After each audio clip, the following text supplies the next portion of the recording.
Muy buenas a todos. Hoy os traigo un invitado muy especial. Tenía muchas ganas de hacer un podcast con un traumatólogo y poder hablar de la lesión del LCA, de esta lesión que está pues, en boca de todos últimamente, donde cada vez más profesionales se están lesionando y también no profesionales, ya lo vemos en el día a día.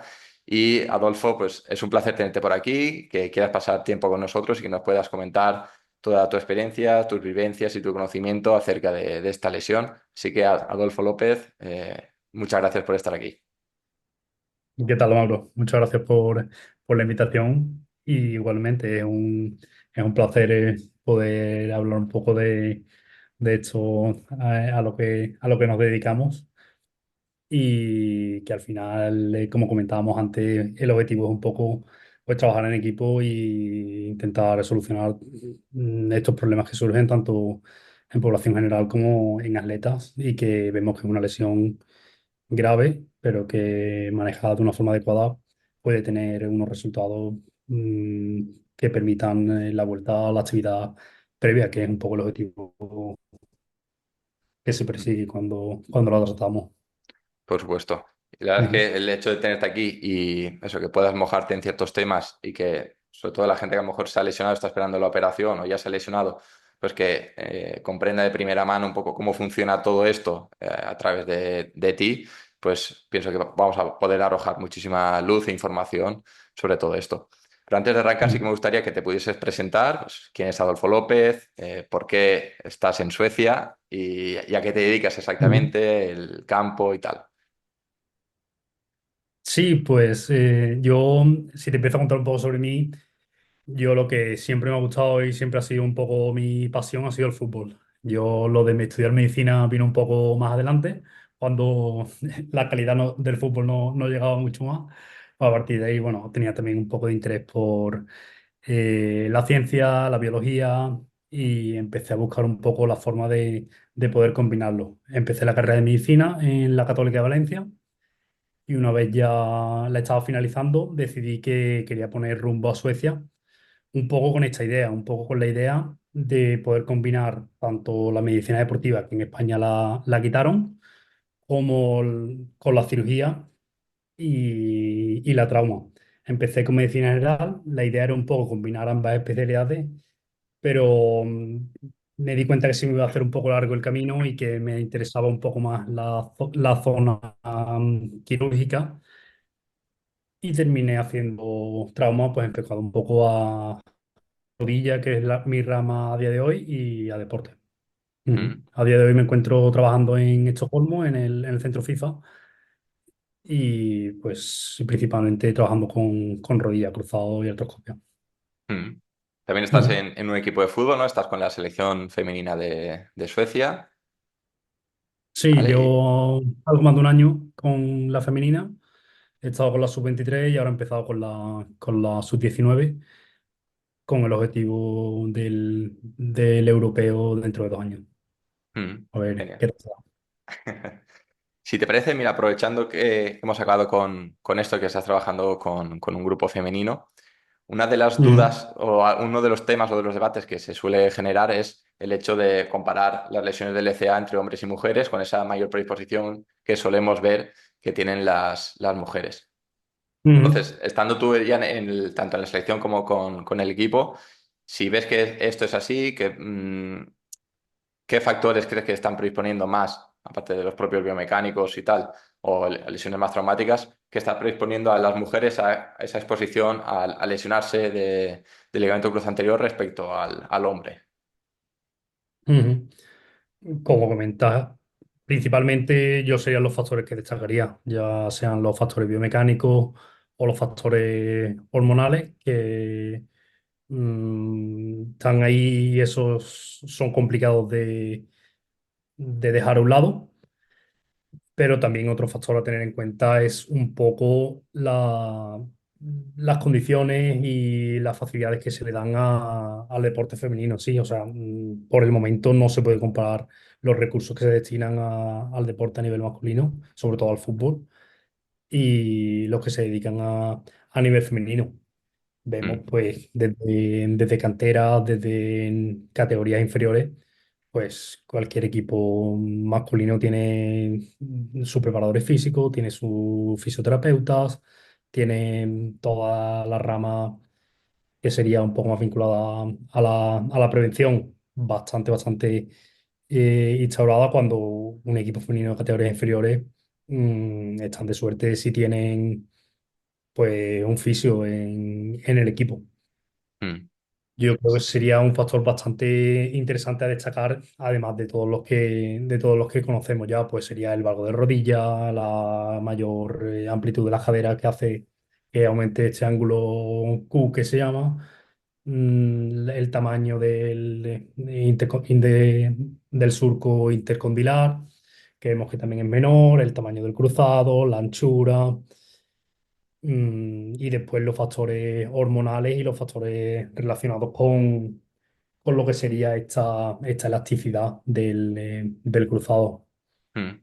O sea, al final se Ujú. ve como todo ese conjunto pues hace que las mujeres tengan más predisposición a poder lesionarse, siendo pues esos factores Sí. anatómicos que cobran una gran importancia y sobre todo las mujeres pues tienen que todavía trabajar muchísimo más y meterse en este trabajo de fuerza que muchas veces pues si ya se deja un poco de lado en categorías inferiores y tal, pues pienso que las mujeres todavía deberían someterse más e intentar reducir esta incidencia lesional pues con todavía mayor ganas que el sector o el grupo masculino.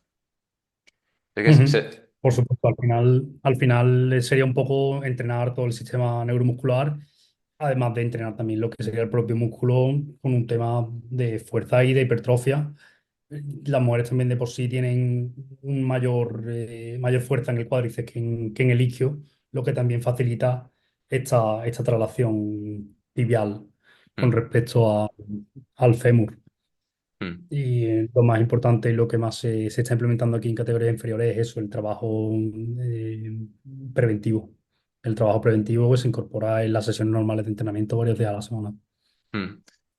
¿Ves que hay algo en concreto que estén haciendo más énfasis dentro de este trabajo preventivo? ¿El trabajo de ciertos grupos musculares o el trabajo de ciertos ejercicios o de una manera determinada? ¿O al final intentan abordarlo, pues eso, controlando toda alimentación, trabajo completo?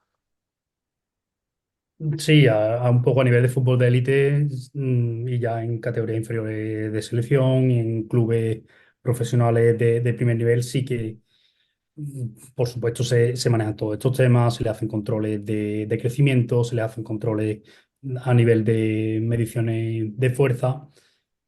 Lo que es interesante implementar, incluso cuando no tenemos tantos recursos, cuando estamos en cualquier equipo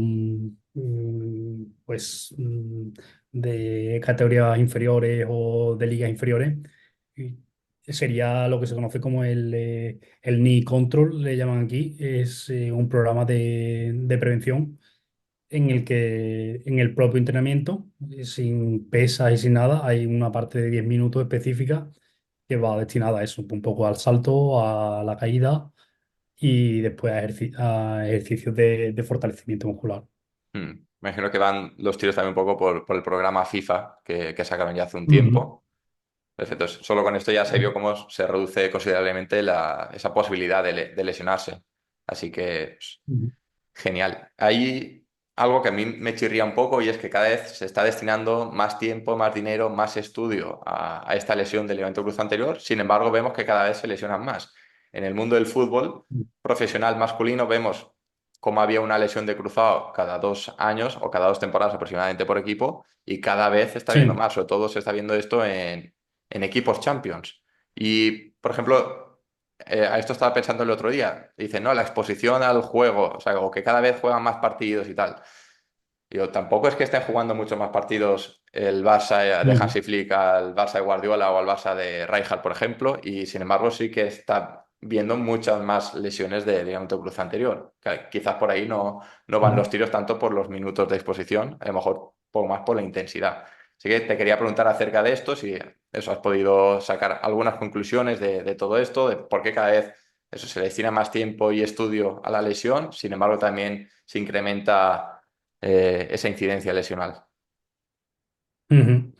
Sí, al final un poco la respuesta de los recursos destinados a la investigación y a pesar de esto, el aumento de lesiones, yo creo que es que hay una cantidad infinita de factores a analizar. O sea, va desde el descanso a la carga, a los factores individuales, a la intensidad con la que se ha entrenado ese día, a los factores de ese futbolista en concreto durante la carga de esa semana.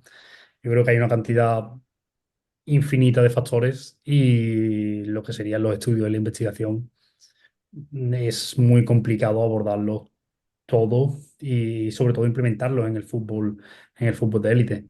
Porque claro, si te dejaran simplemente decidir a lo que sería el cuerpo médico, pues sería, no, oye, este jugador ha jugado ya estos X minutos de alta intensidad esta semana, se acabó. El partido del miércoles de Champions no lo juega.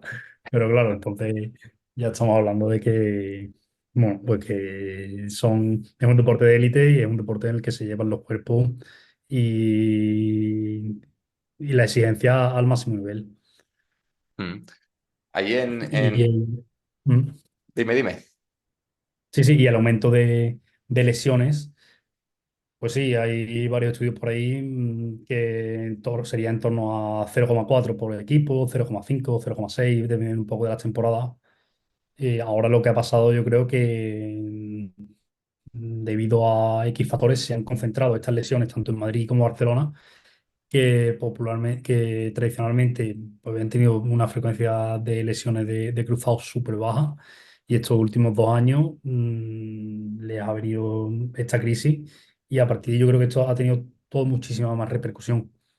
Mm. Eh, Pero claro, ya podemos empezar a analizar todos los factores que contaba. Tenemos ahora varias competiciones de verano, no sé, los tiempos de descanso pues van prácticamente se descansa el día después del partido y el día siguiente ya se está preparando el partido después que se empieza a jugar prácticamente 24 horas antes.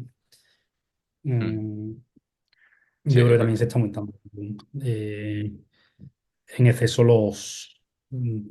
la carga de partidos y la cantidad de compromisos de competición que hay. La propia intensidad también de los partidos. Solo en 10 15 Mm, años ha habido una evolución muy alta. Ahora cualquier equipo pues, te compite, incluso de segunda división le puede plantar cara a un equipo de primera. Y pienso que mm, esa capacidad de eso, de llevar al cuerpo al límite constantemente a través de acciones de alta intensidad, pues puede generar mayor fatiga, mayor descontrol muscular y pues, todo lo que esto conlleva. mm.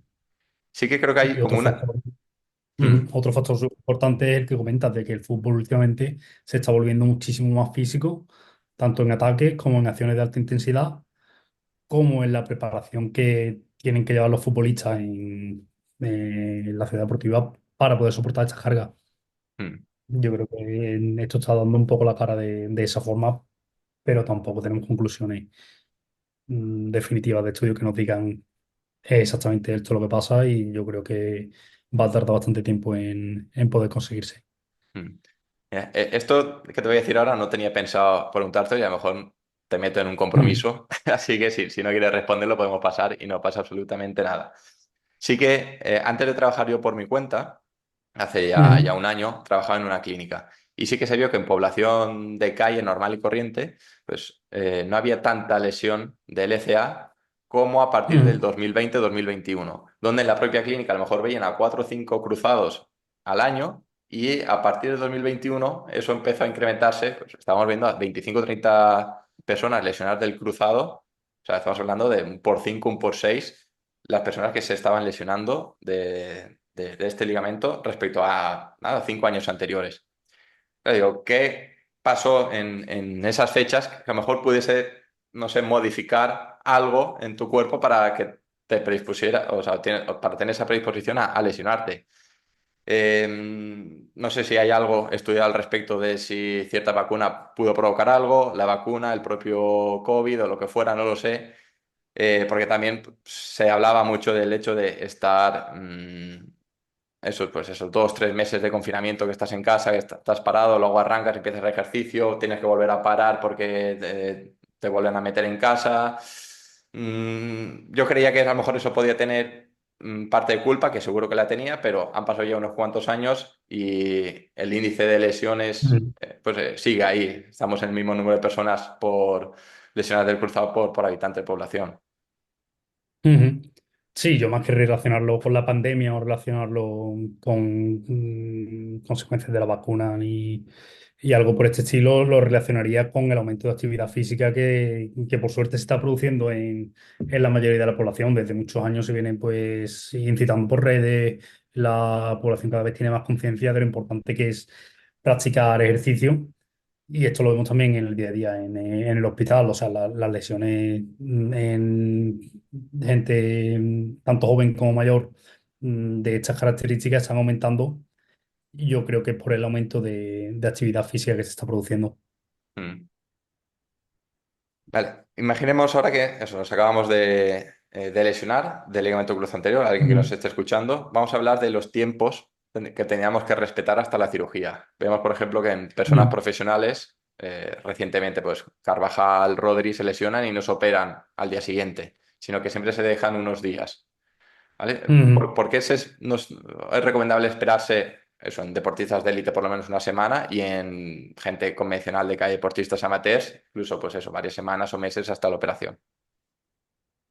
Sí, aquí la principal diferencia y el principal matiz sería diferenciar entre una persona normal, que su trabajo no es el fútbol, cualquier persona del día a día, como seamos tú y yo y como sea la mayoría de la gente que nos está escuchando, y una persona que vive del fútbol y que cada día que está de baja le está costando miles y miles de euros al club. Es por esto que se tiene tanta prisa, pues son motivos obvios que lo necesitas de vuelta lo antes posible. Si empezamos con este tema, por ejemplo, se suelen dejar un par de días o unos días para que la rodilla pues se enfríe, para que baje el hinchazón, para que se pueda realizar un poco de activación muscular. Hay casos que se operan incluso en el día siguiente. Yo creo que el plazo óptimo para operar ahí que tendríamos serían las 2 primeras semanas.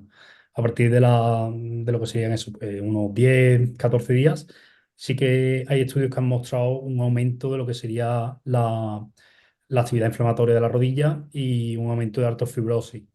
No, en este perfil de pacientes no sería nada, no, o sea, el riesgo sería bastante bajo, puesto que al día siguiente están trabajando ya con un fisio y tienen un equipo totalmente pendiente de ello. Esos Mm, serían un poco los plazos que yo mencionaría. En mm, torno a las 2 primeras semanas para operar en la fase aguda y si no, después ya habría que esperar unas 6 semanas. mm. Aquí, En población general, yo creo que lo óptimo sería dar al menos unas 4 o 6 semanas para tanto para que la rodilla se enfríe como para que se realice un poco de prefisioterapia antes de la cirugía, con todo lo que hemos comentado también, un poco de mejora de la actividad muscular. Si no tenemos tanta prisa, podemos esperar incluso unos 2 o 3 meses y hacer un poco de hipertrofia mm, porque después de la cirugía vamos a perder bastante músculo y hemos visto pues que la recuperación es bastante más sencilla mm, y intentamos conservar la mayor parte del músculo posible. mm. Sí que es cierto, y Mm. quiero hacer mucho hincapié en la extensión antes de la operación. Pero hay veces que eso, te lesionas, se hincha la rodilla y te quedas con un pelín Ujú. de flexo y como que, bueno, te acostumbras a tenerla así. Pasan pues esas 4 o 6 semanas, incluso algo más. En personas, corrígeme a lo mejor si tú lo ves diferente, pero yo sí que he visto que esas personas que no hicieron un buen preoperatorio, que no consiguieron la extensión antes de pasar por la operación, luego les costó muchísimo más. Quizás por esa Sí, artrofibrosis que me contabas que se genera si no se opera pues, enseguida, y sí que considero primordial trabajar la extensión sí o sí. sí, por supuesto, o sea, la extensión es prioridad tanto antes como después de la cirugía, como dice. Esto lo puede probar cualquier persona en el día a día que incluso 5 grados que te falten de extensión son molestos porque no puedes terminar de hacer la marcha normal. En Mm, el previo a la cirugía, siempre que no tengamos un bloqueo de rodilla, por ejemplo, pues un asa de cubo de menisco o cualquier factor que esté haciendo que no se, mecánico que esté haciendo que no se pueda extender la rodilla, siempre lo óptimo es tener un rango completo de movilidad o al menos extensión completa hasta 120 grados de flexión. Mm, Eso sí que le va a facilitar la vida al paciente y a los que trabajamos con él. Mm. mm. Ahora viene una preocupación de todas estas personas que no son de élite y que no se operan enseguida, y es o sea, ¿yo puedo vivir con el cruzado roto? O sea, es una pregunta Ujú. que a mí me hacen mucho. Me lo he lesionado, voy a tardar X meses en operarme porque ya me han dicho, o sea, ¿puedo vivir? ¿Qué puedo hacer con el cruzado roto? Ujú. Aquí volvemos a que hay que individualizar cada paciente y tener en cuenta cuáles son las actividades que le interesa realizar a este paciente. Si tenemos a alguien que tiene un estilo de vida más o menos sedentario, incluso que practica deportes que no influye mucho lo que sería movimientos de pivotaje, con mucho arranque, frenada y cambio de direcciones, mientras que la rodilla sea estable y que no estemos teniendo continuamente estos pequeños torsiones que te puede terminar lesionando el menisco, que te puede terminar lesionando el cartílago, que a largo plazo son los factores que van a condicionar la salud de esa rodilla y que no terminemos pues con una rodilla con artrosis o con una rodilla con dolor crónico. Mientras que no tengamos esta inestabilidad de rodilla, se puede trabajar de forma conservativa. En el momento que tenemos a alguna persona, ya sea porque es demasiado joven, mm, o porque tiene una rodilla inestable, o porque tiene otras lesiones que son interesantes de, de tratar, en este caso sí que sería interesante practicar una cirugía y reconstruir el cruzado. Mm. ¿Y a partir de Ujú. qué edad recomendarías comenzar a operarse? Porque sí que se ve pues que chavales con 13 14 años se operan, perdón, se lesionan y a lo mejor hasta los 16 17 no operan. Sin embargo, ya me he encontrado algún caso donde con 14 15 Ujú. ya dicen, vale, pasa por quirófano. ¿Cuáles son Ujú. las recomendaciones? Si es mejor esperarse, si no influye tanto ya a partir de X edad por temas de crecimiento. Ujú. Lo importante aquí es tener en cuenta el crecimiento, sobre todo, ver un poco en la fase que nos encontramos. Igual si tuviéramos algún caso que es raro de alguna lesión de cruzado en 7 años, 8 años, en un chico, aquí sí que igual sería interesante intentar esperar un par de años. Otras opciones que se están realizando, plastias con ligamentos de los padres, plastias en las que se conserva lo que sería la fisis.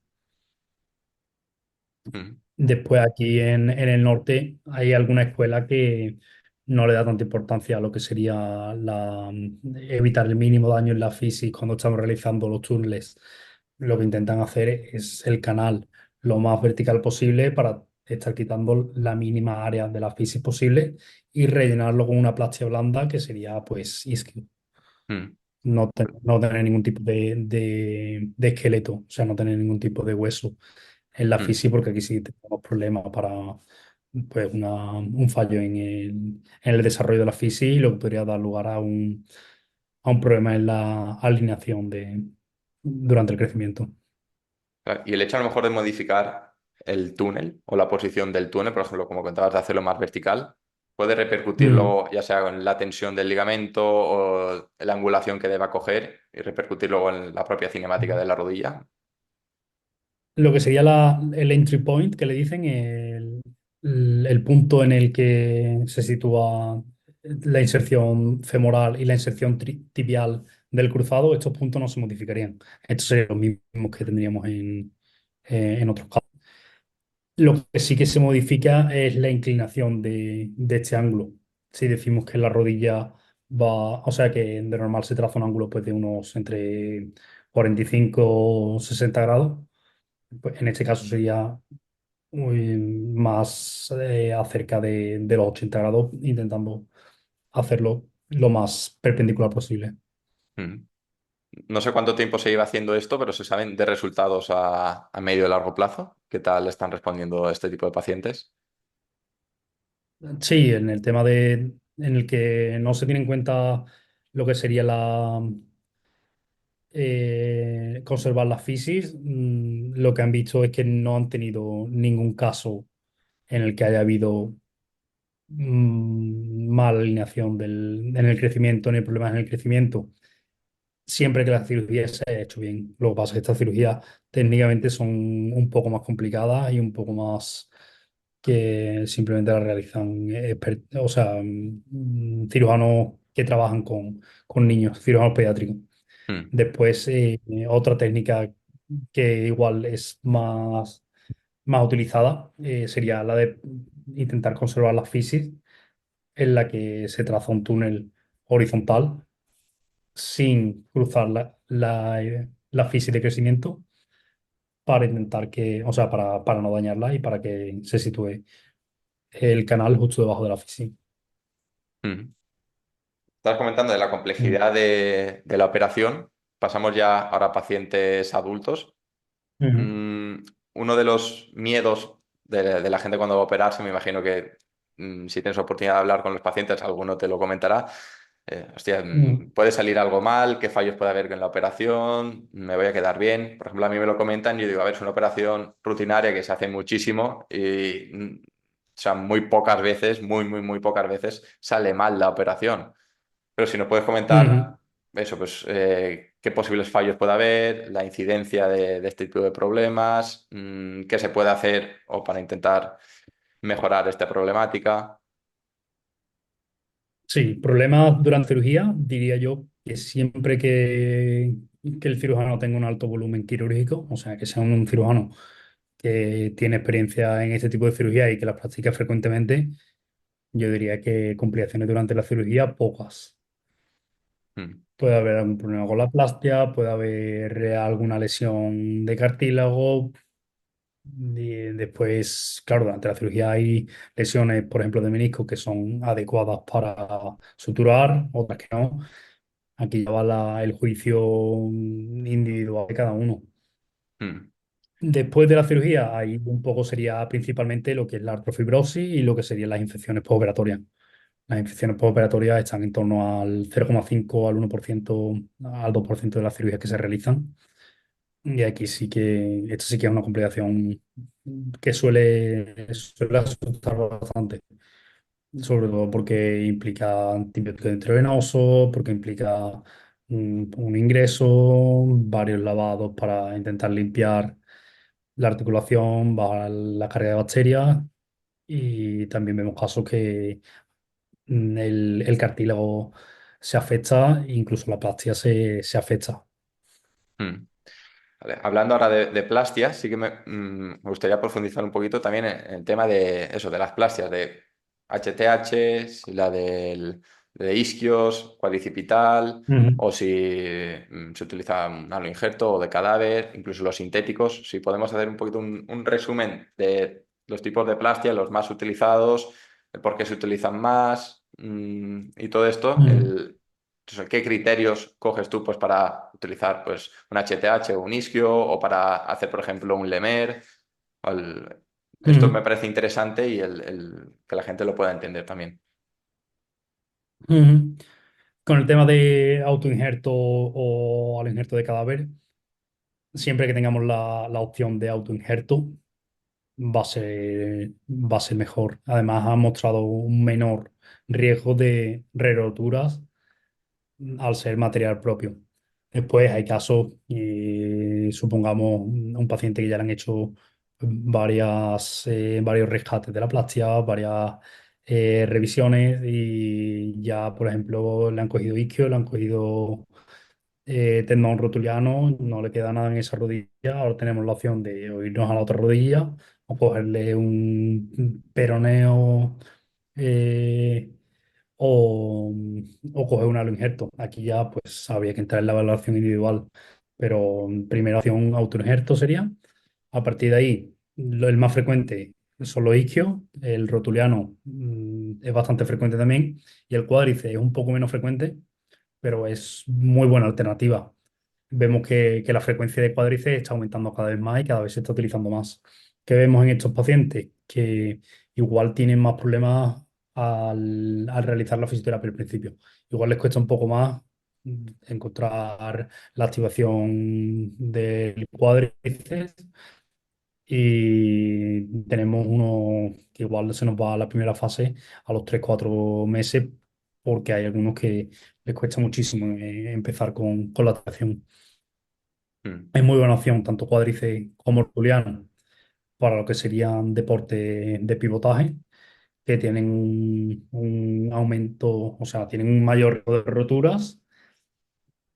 Los isquios es una plástica súper buena también y es la que menos problemas da después de haberla quitado. Tenemos un poco, algunos pacientes que tienen un poco de dolor anterior de rodilla, tanto con cuádriceps como con rotuliano, sobre todo con rotuliano escrito.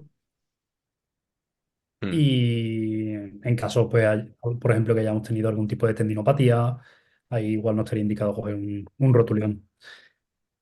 Yo más o menos un poco la regla que sigo es población general isquio. Bastante fácil de hacerlo durante la cirugía, va bastante rápido, da pocos problemas en el postoperatorio. Deportistas o jóvenes, ya sí que nos vamos a un rotuliano o a un cuádriceps y ahí ya dependiendo un poco de cada caso. mm, Y el tema del LEMER, sí, siempre que tengamos deporte de pivotaje, estaría bien incluirlo.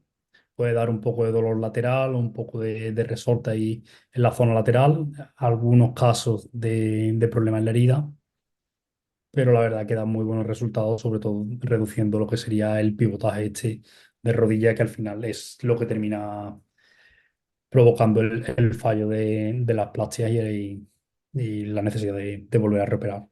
mm. Mm. Claro. También me imagino que tiene o influye el grosor de los tendones del paciente, porque me he encontrado también, sobre todo chicas pequeñitas, pues que los Ujú. tendones eran muy, muy, muy delgados y que al final tengo que coger incluso varios refuerzos para aumentar este grosor y esta estabilidad en la rodilla. Me imagino que es algo también que no sé si a través de resonancia se puede ver o es el momento abrís y veis el grosor, decidir si, pues eso, hacéis un lemer o cogéis el tendón de los peroneos o un cuadricipital. Incluso he Ujú. llegado a ver Claro, isquio y isquioretuliano a la vez. Mm. Perdona, dime. sí, que el principal problema o el principal pero que yo le pondría a los isquios sería este, que es un poco, en la mayoría de pacientes nos va a dar un grosor adecuado y ahí ya puede elegir si hacerlo doble, si hacerlo cuádruple, si también, si coger ambos, tanto semitendinosos como vasto interno, pero hay algunas veces que es un poco lotería y te encuentras con un tendón mucho más fino de lo que querrías. Hablamos que, Mm, que queremos tener pues en torno a un 8 o 9 milímetros, mm, dependiendo de un poco de ese chico, chica, de lo grande que sea el paciente, pero hay casos que no te dan. Y es por eso que es un poco más seguro ir esto siempre entre comillas, pero es como un poco más garantías elegir el grosor del cuadricipital o elegir el grosor del rotuliano. mm. O hay Y también casos contrarios, casos de pacientes con rotuliano súper fino, que en estos casos no lo vas a poder coger porque estarías cogiendo más del 50% de tendón. claro. Mm. Hay Una- muchos factores y al final lo más importante es realizar una buena valoración preoperatoria. mm. ¿Esta evaluación preparatoria en qué consiste o en cómo os fijáis? Digo, si es a través de las imágenes de la resonancia, imagino que alguna Ujú. prueba clínica también al momento.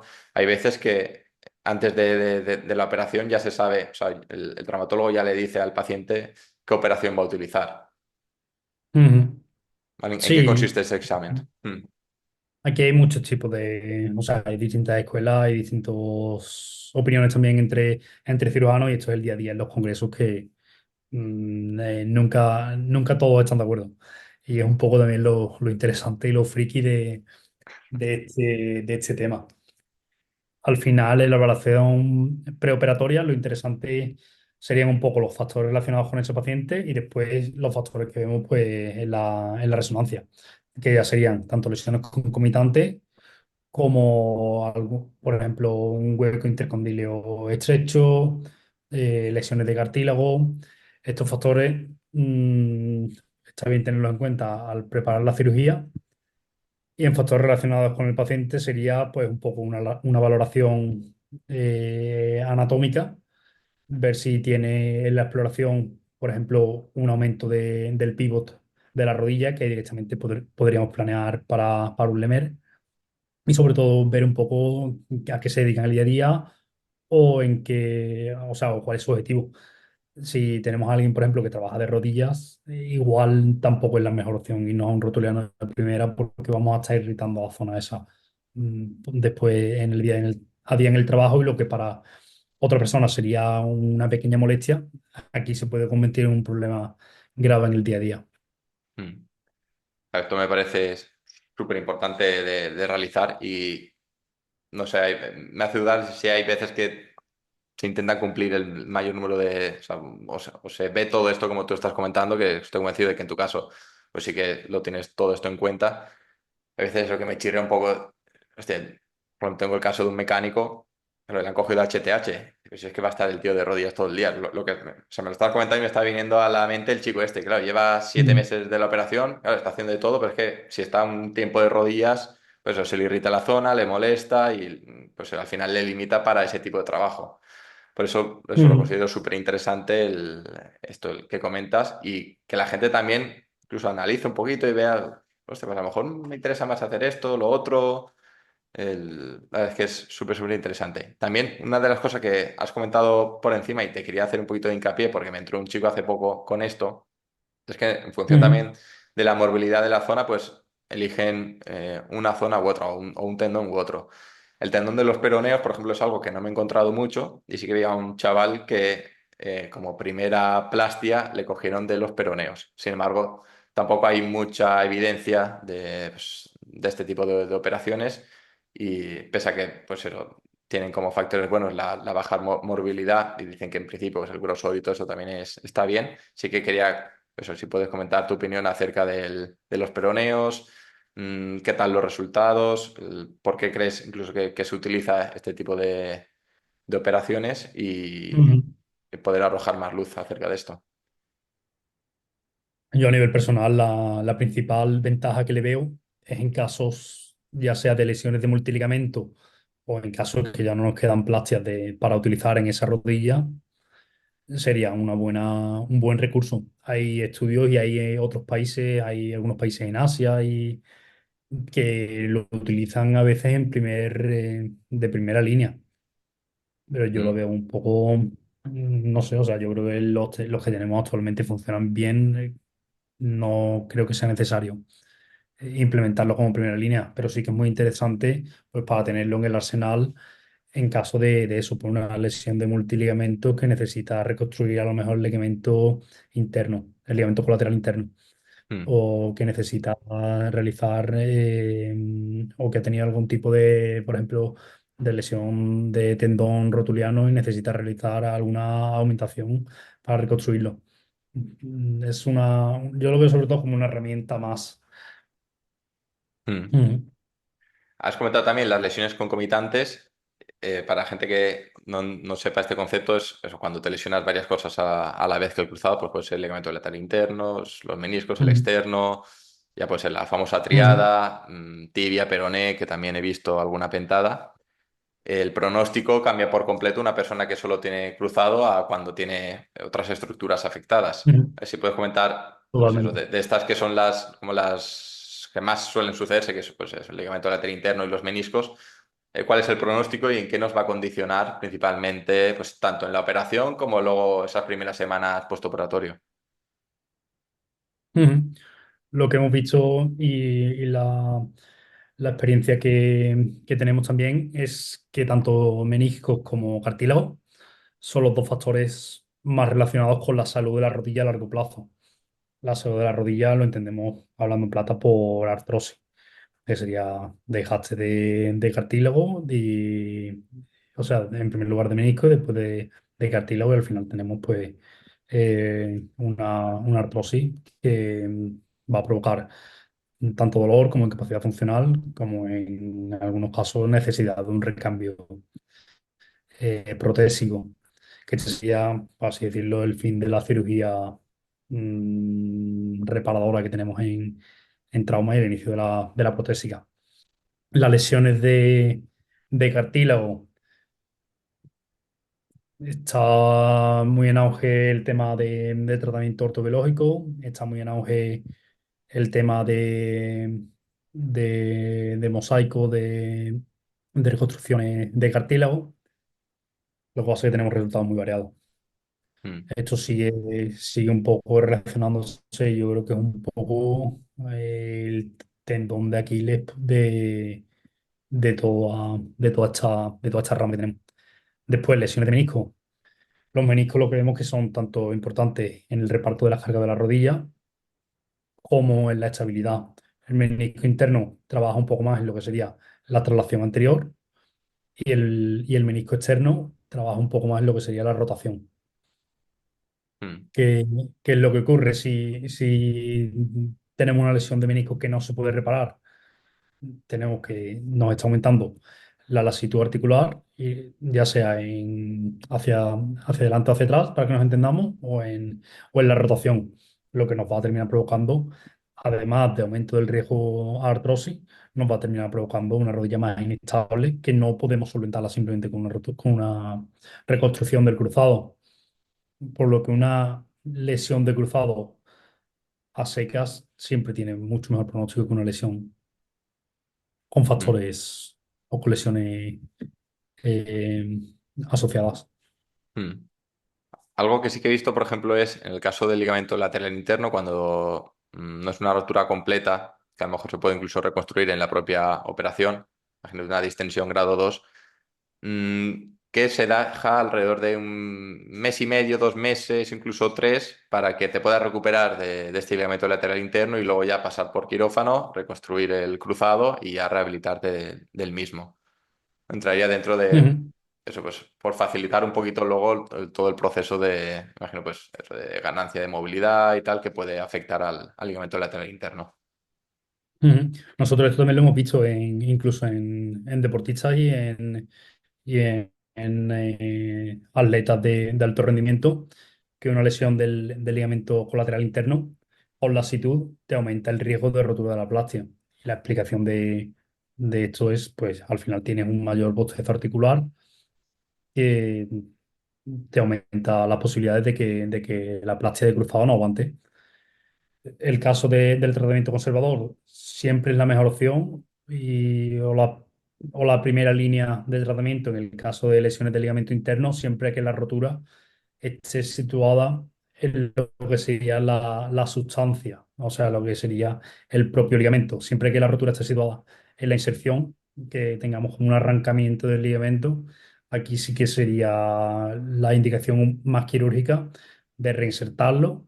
Hay muchos casos que hay tanta pérdida de sustancia en el ligamento que en la misma primera cirugía se realiza una reconstrucción con una plastia. Mm. Claro, todo Ujú, esto ya va alargando el pronóstico, va haciendo pues, eso, que vayas a volver cada vez pues, más tarde si es que vas a volver, por ejemplo, al fútbol o a ujú, volver a tus labores, a tu día a día. Claro, la gente a lo mejor busca por internet y ve que a los 3 meses tienes que ponerte a correr, pero no es lo mismo haber estado un mes por culpa de una sutura meniscal sin apoyar que el cruzado que a los 15 días prácticamente se dejó ya las muletas. Todo esto pues ujú, no es la misma cara que le das a la rodilla y tal. O sea, que el hecho de estas lesiones concomitantes pues, sí que nos condiciona bastante pues, en lo que a ti te compete el hecho de la operación y luego a mí en todo el proceso de postoperatorio, rehabilitación y tal, los tiempos cambian por completo.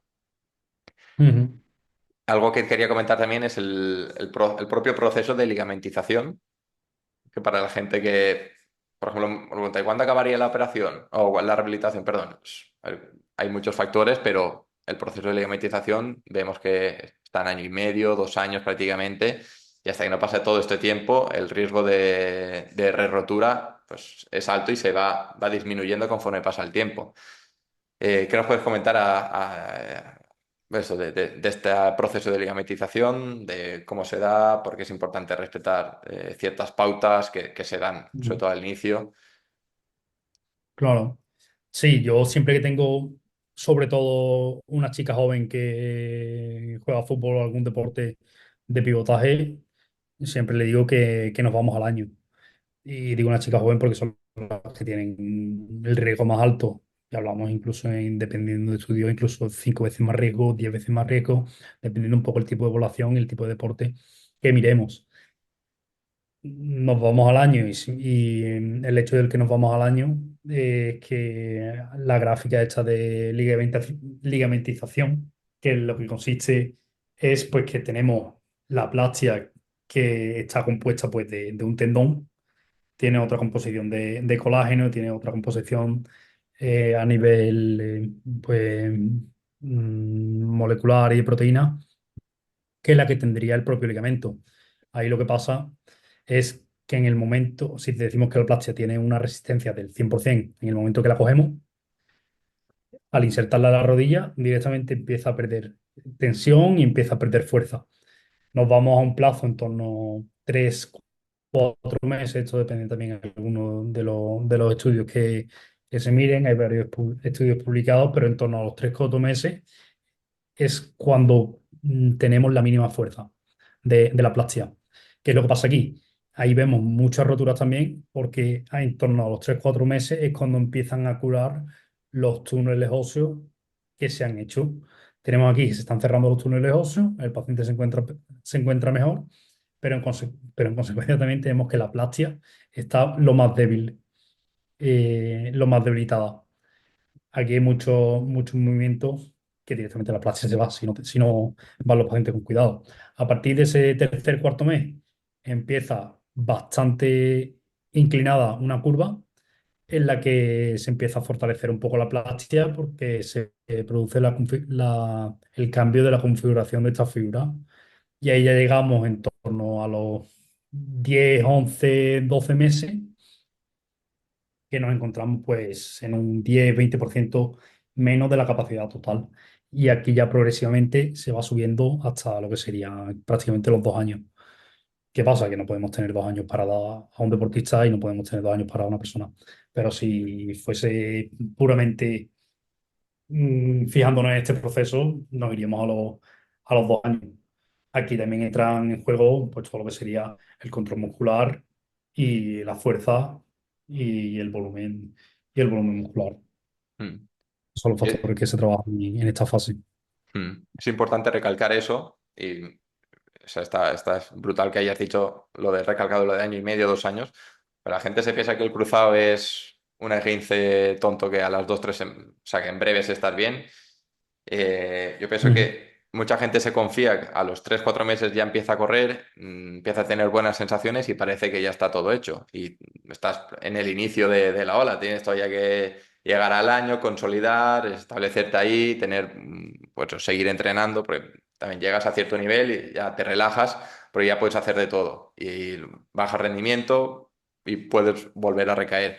Es importante estar por lo menos 2 años machacando con todo el tema de la readaptación y que la rodilla esté fuerte, esté estable para minimizar el riesgo de recaída en el futuro. O sea que espectacular. ujú, Vale. Hay una última cosa que sí que quiero comentar y que a lo mejor nos podemos explayar un poco más y es la epidemia, entre comillas, que está habiendo en el mundo del fútbol, que ya hemos comentado algo antes. Sí que se veía como eso, ujú, en los equipos champion, pues esa incidencia lesional que cada vez está aumentando más.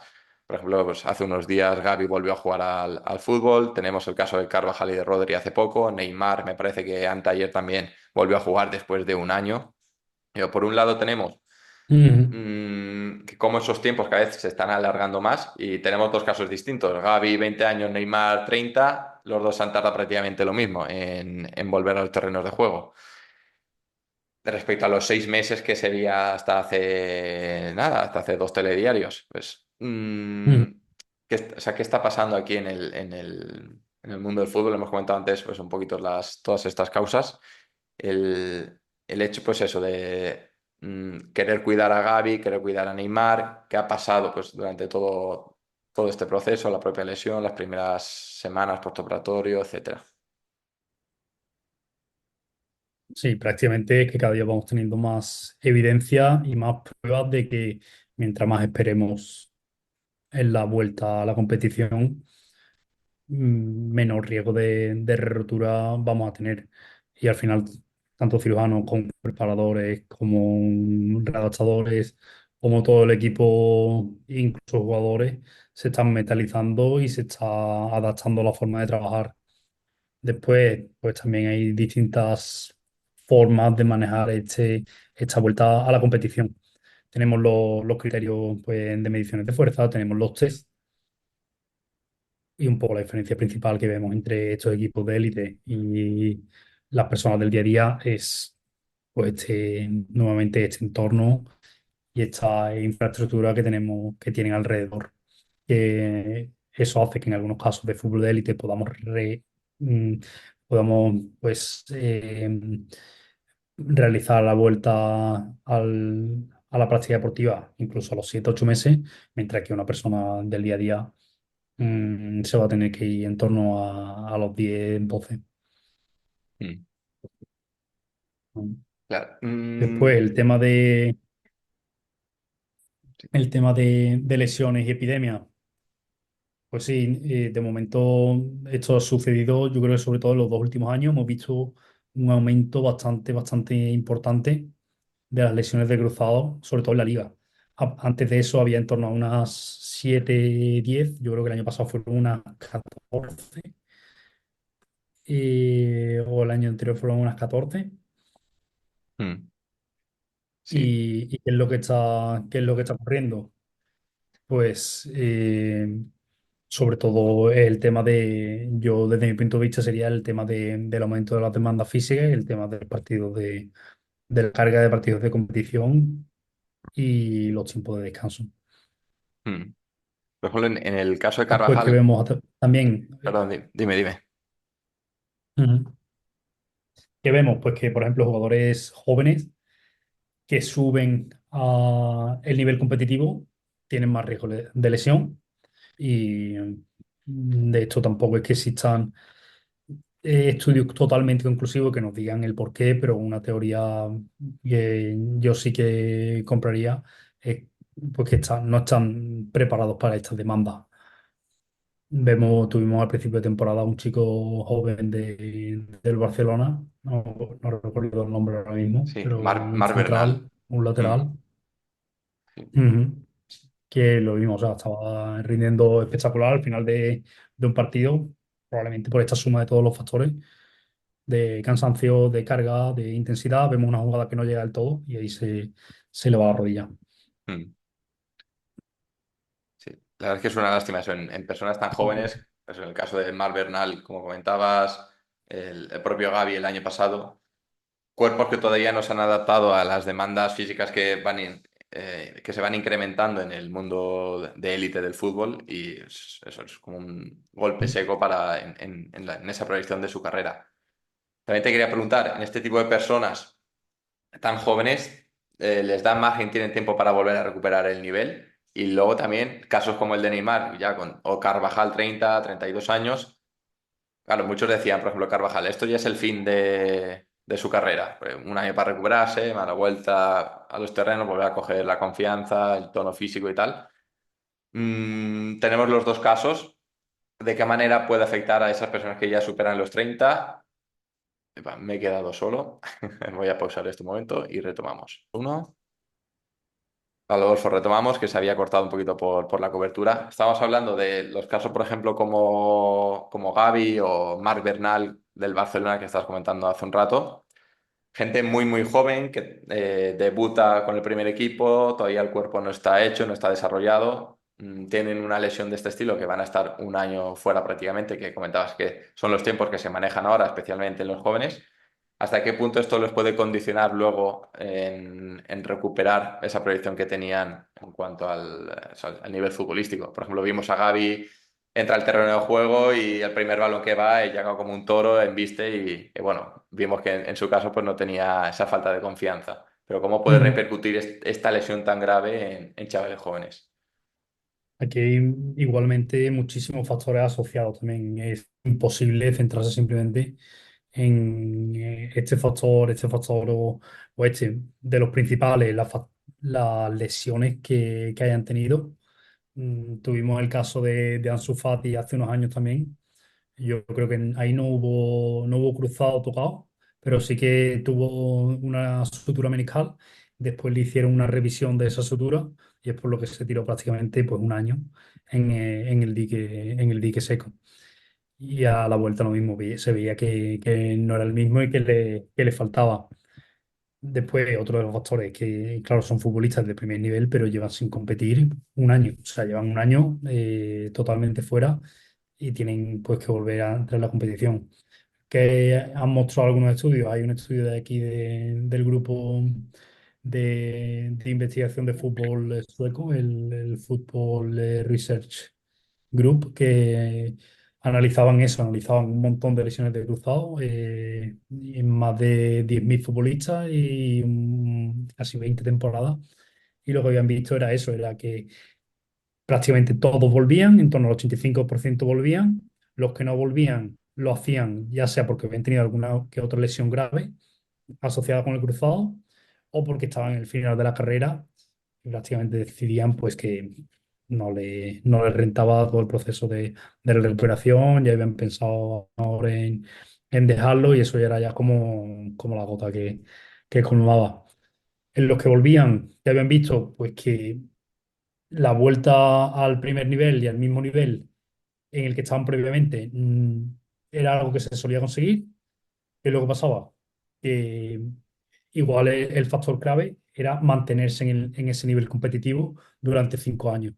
Y ahí sí que se veía que bajaba de este 85%, bajaba en torno al 60%, que los futbolistas conseguían mantenerse en el mismo nivel competitivo. Y aquí, pues ya aquí hay infinidad de factores Mm. que Yo creo que igual tampoco se asocian directamente con el cruzado, pero vemos que estos jugadores también tienen mayor tendencia de lesiones musculares después de volver del cruzado, se sobrecargan más de otras partes. Al final hay algunos casos que son muy complicados por eso, porque al final se entra en un bucle, además de afectar todo del tema psicológico, del tema mental y el tema de la preparación. O sea, los jugadores están acostumbrados a competir en el momento que por una lesión o por X factores no se están teniendo los minutos ni le está yendo el rendimiento como ellos esperaban, hace clic mentalmente y esto pues lo mismo, más leña al fuego. mm. Claro, y en el caso, por ejemplo, de Carvajal, tenía varias estructuras asociadas afectadas, como era Ujú, el externo, me parece, el menisco, y también el tendón popliteo. ujú, El tendón popliteo es algo que no se suele lesionar a la gente, es poco común esto. O sea, sumado al menisco y al cruzado, o sea, el conjunto de estas tres lesiones, o sea, ¿de qué manera va a afectar a un deportista de 32 años? O sea, ¿cómo le ves ujú, tú tanto eso, la operación que le han hecho como luego el propio desarrollo de la adaptación y que pueda volver a coger el nivel? ujú. Claro, el tema de la cirugía es sentar las bases para empezar todo el proceso. Esto al final es un proceso largo y un proceso que prácticamente va a ir que ir viendo cómo va día a día para poder tener un plazo aproximado. No sé exactamente qué es lo que ha dicho el club, ha dicho en torno a un año, Sí. Mm. pero claro, esto se puede acortar 2 meses, o se puede alargar 2 meses, o se puede alargar otro medio año, o pueden ocurrir factores que estén fuera del manejo. Al final, la cirugía, el tendón popliteo y lo que sería todo el conjunto este posterolateral de la rodilla, que es lo que se ha lesionado, que sería el colateral externo, el popliteo, y después ahí hay como un pequeño ligamento entre el músculo del popliteo y el peroné, que es lo que sería el complejo posterolateral interno, que lo que hace es limitar este varo de rodilla, o sea, que la rodilla se vaya hacia afuera y que se produce pues, en el mecanismo este de hiperextensión. Mm. Al final, las opciones quirúrgicas son pues, la reparación del tendón o la reconstrucción, que sería pues, a través de una plastia, hacerle un nuevo tendón, o sea, una nueva estructura que esté cumpliendo la función del tendón y la función del ligamento externo, que sería. Mm. y a partir de ahí, pues está en buenas manos y empezar la recuperación. Pero yo creo que a día de hoy nadie te puede dar exactamente los plazos del tiempo que va a tardar en volver. Pero yo creo que se irán exactamente, o sea, prácticamente al mismo tiempo que hemos estado viendo recientemente. Yo creo que se irán en torno al año. Hmm. Lo están viendo ahora en todos los partes médicos que ya no se mojan tanto en los pronósticos en los tiempos de vuelta. Porque aquí siempre Mm. a mí me preguntan, ¿cuándo volveré o podré volver a hacer X? Y a ver, siempre vamos a hablar de que si todo va bien y como debe ir, podrías estar en tal plazo.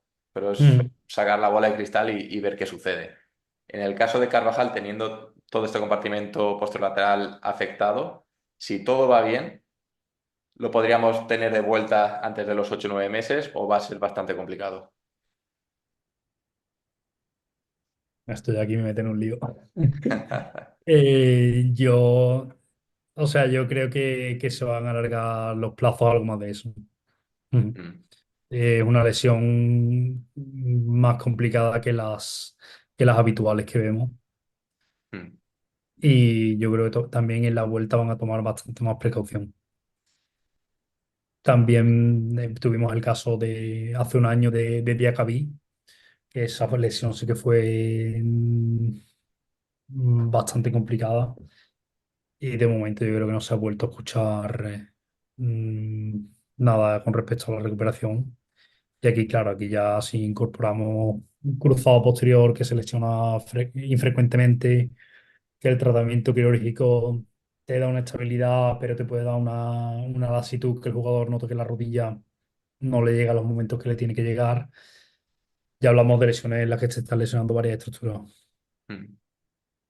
Sí veremos cómo avanza y pues desde mi cuenta también pues le daré seguimiento a la recuperación de Carvajal e iremos mostrándolo.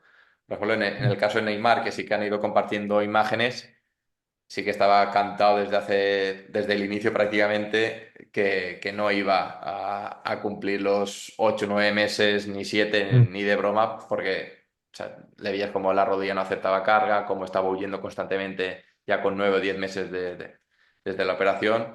Y ahora pues veremos cómo va cogiendo ritmo poco a poco y a ver si puede volver a recuperar pues esas marcas que tenía de, pues eso, de velocidad, sprint, fuerza, etcétera. Mm. Sí que hay una cosa que te tengo que preguntar sí o sí, porque me lo han dicho pues todas las personas, o prácticamente todas con las que trabajo, que les he comentado que iba a tener un podcast contigo. Me ha dicho, Mm. por favor, pregúntale, y esto seguro que todas las personas que se han lesionado de la rodilla o sea, se van a sentir, pues eso, que también les sucede, es el hecho de los clics, o de los clacks, o clocks, llámalo como tú quieras, que se sienten en la rodilla después de la operación. Es que estiro y noto un clic, hasta que no hace clic la rodilla no me estira, no me hace tal, o se me bloquea, lo que sea. O sea, ese clic realmente es bueno, es malo, ¿qué está pasando realmente ahí dentro?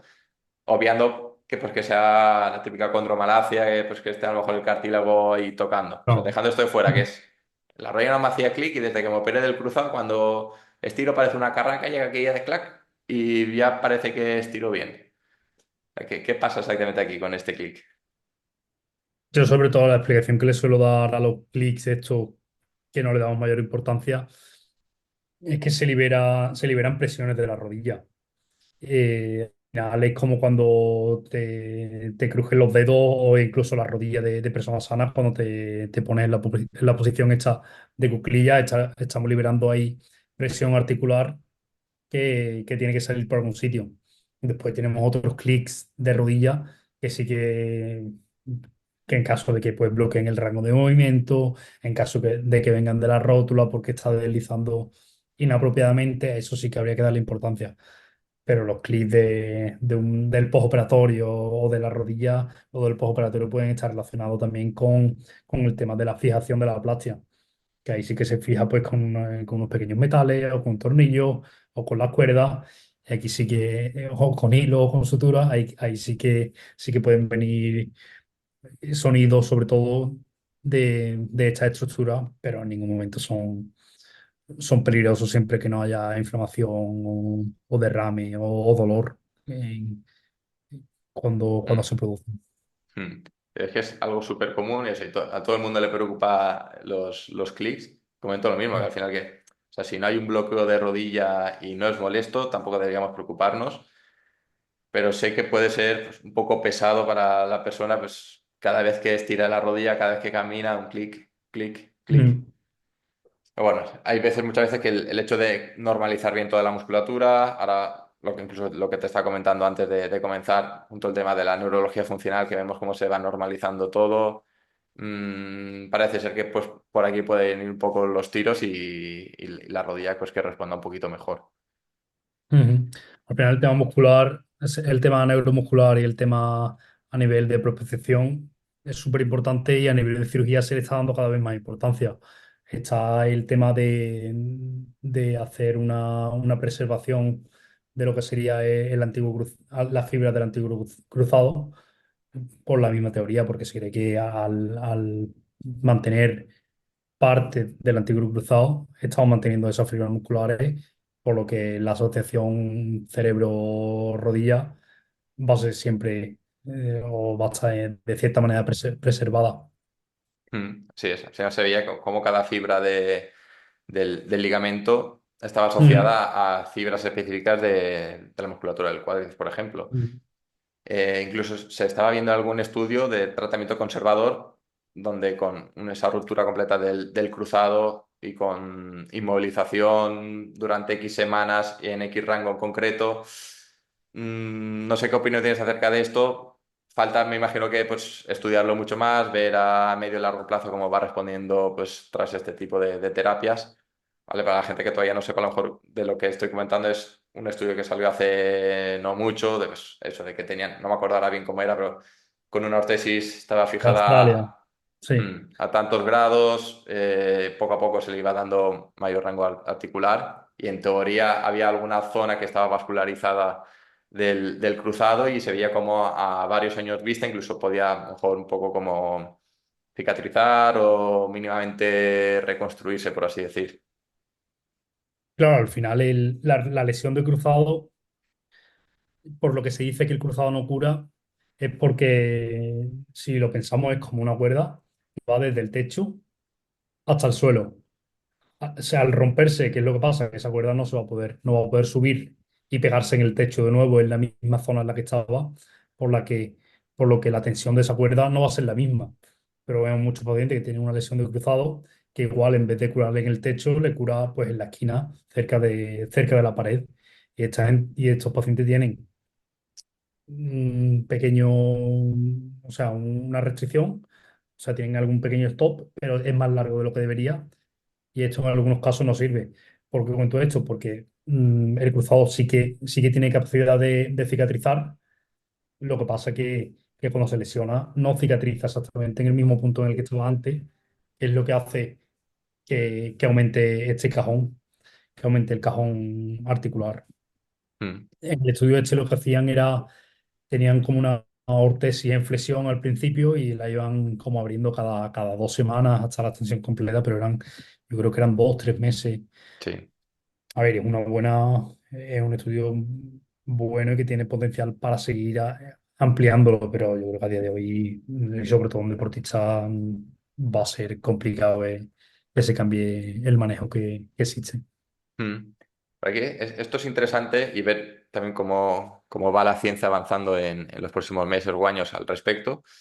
Pero por esa conexión neurológica que comentábamos o de la importancia propioceptiva que tiene el ligamento cruzado, el hecho de romperse, lo desechamos por completo y metemos un tendón nuevo, o sea, Mm. esa conexión que había por ahí se pierde por completo y por mucho proceso de ligamentización que haya, no va a ser nunca igual que el ligamento original.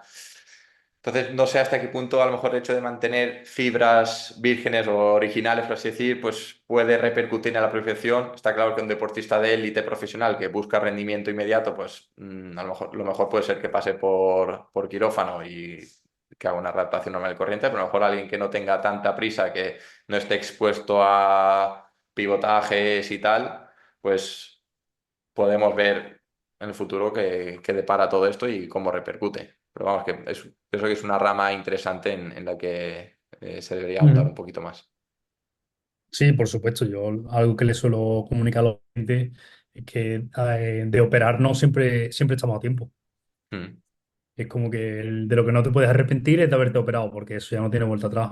Pero de esperarnos un poco a hacer una buena rehabilitación y ver un poco cómo va funcionando esa rodilla en el día normal, siempre que no tengamos una necesidad inmediata de volver a la práctica o un tipo de actividad que sea de riesgo.